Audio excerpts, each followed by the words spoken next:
Hi, I'm Tinny from minibulldesign, and today, for lack of anything else to make a video about, I'm going to talk about some of the stoves that I built in the past that I've discontinued over the years. Now, the one I selected for today, and I'm going to be doing this on probably most of the stoves that I've discontinued over the years, and I've discontinued quite a few of them. The two I'm going to talk about today are the SST and the ISO. Okay, this is the SST. It's kind of a miniature rocket engine that runs on 90% pure meth. First off, let's watch a video of this running so you have some idea what I'm talking about if you're not familiar with it. And then I'll give you a rundown on what the story is on this little baby. It's pretty amazing.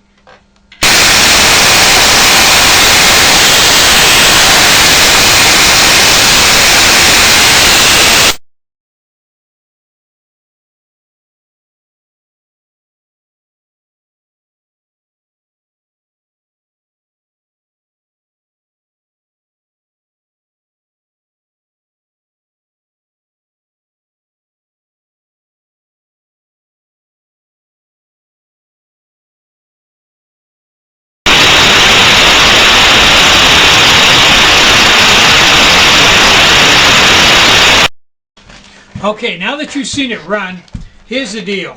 This is a very simple stove in that all it is just a sealed chamber, and I had to find a special way to seal this because the regular design wouldn't stand the pressure and it would actually start leaking. So I had to do a little extra work to get these to seal. Then it has simply two jets and a filler thumb screw. Now, when this is has an alcohol pan put underneath it and lit to preheat it, once the alcohol burns off and it preheats, the jets take off and they shoot right directly in towards the thumb screw, and the thumb screw glows red hot. That preheats the alcohol and it takes off into a chain reaction. It just goes faster and faster until it either runs out of alcohol or melts the top of the stove. I actually had a big problem with the tops of the stoves melting for a long time. And before that, I couldn't get it to, every now and then I'd build one and it would roar great, but the next one I'd build wouldn't. And it took me quite a while to figure out why. It was all just a matter of learning to tune the stove just right. If the top of the stove isn't bent just the right way and the jets aren't just the right size, at the right angle, it won't come up to speed. And in there lies the problem. This stove is not practical to go out and to backpack with and cook your meals with. It's too finicky, and this is just a showpiece that you buy, take out on the back deck and just play with just because it's a neat thing to have. If it's not used correctly, or if anything is moved on it, it'll simply melt the top of the stove. All the aluminum will bubble up, and then when the bubbles pop, it'll depressurize itself and go out. And if it gets too hot, it'll just warp and won't work right anymore. And you know, it's a play toy. It wasn't expensive. Pretty neat to look at, but definitely not practical. I sold a lot of them. People had a lot of fun with them. Okay, now let's take a look at the ISO stove that runs on simple 70% ISO rubbing alcohol that you can get in any drugstore. Okay, she's up to speed now, and it's been a few minutes, so we should have boiling water.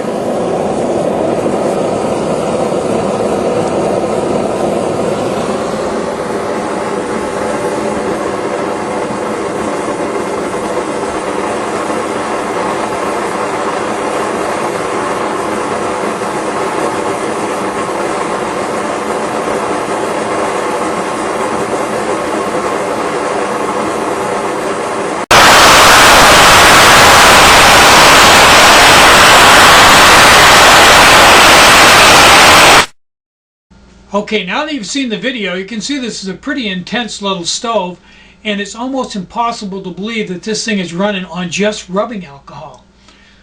But it is. And if you burn regular methanol in it, it'll melt. And in there lies the problem with this stove is, which I'll get to in a minute, is a lot of people melted these stoves because they ran regular rubbing alcohol in them. I mean regular full methanol alcohol in them. And it won't stand it, it'll melt. How it works is, in a nutshell, it's just a big SST with all the same design, same tweaked top with the dome in the middle and the jets and the thumb screw and everything. But because it's running rubbing alcohol, I've added a wick and a base that you can fill with alcohol, and that you set that on fire first, and that preheats the tank with the rubbing alcohol in it and makes it take off and go.